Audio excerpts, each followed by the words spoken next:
اپنی لائف سے اکثر بہت زیادہ فیڈ اپ ہو جاتے ہیں، بہت زیادہ مایوس ہو جاتے ہیں لوگوں کی وجہ سے جو آس پاس ہمارے رہتے ہیں۔ کچھ ہمارے اپنے ہوتے ہیں، کچھ غیر ہوتے ہیں جو ہمیں مایوسی کی طرف دھکیلتے ہیں۔ جہاں کچھ لوگ بہت اچھے ملتے ہیں وہاں کچھ لوگ ہمیں ایسے بھی ملتے ہیں جو ہمیں ڈس اپوائنٹ کر دیتے ہیں بہت زیادہ۔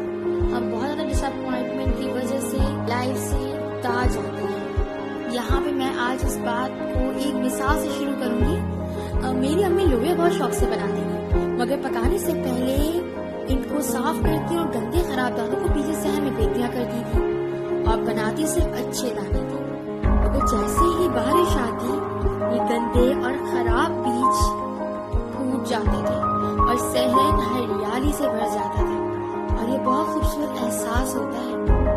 اس قدر دلچسپ بات ہے کہ وہی انسان جس نے ان کو خراب جان کے پھینک دیا ہوتا ہے وہ ان کو دیکھ کر خوش ہو جاتا ہے اور ان کی دیکھ بھال کرنے کے بعد ان کا خوب فائدہ اٹھاتا ہے۔ اب میری بات سنیں، رونا نہیں ہے جب آپ کو صحن میں اکیلا پھینک دیا جائے، اس وقت بھی نہیں رونا جب آپ کو ریجیکٹ کر دیا جائے، جب آپ کو محفل میں سے تنہا کر دیا جائے، اس وقت بھی نہیں رونا جب وہ آپ کو کمتر ثابت کر رہے ہیں، آپ کی کمزوریوں کو آپ کو بتا کے آپ کا مذاق اڑا رہے ہیں، کوئی وہ سمجھے کوئی بھی گیا گزرا جانے، پہلے سے کوئی احساس دلائے کہ یہ ماضی کی غلطیوں کا بھگتان ہے۔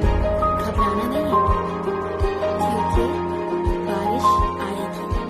صبر کرنے والوں کے لیے اجر ہے اور یہ اللہ پاک کا وعدہ ہے۔ یاد رکھیے گا، وہ لوگ جنہوں نے آپ کا انکار کیا تھا خود آپ کو بلانے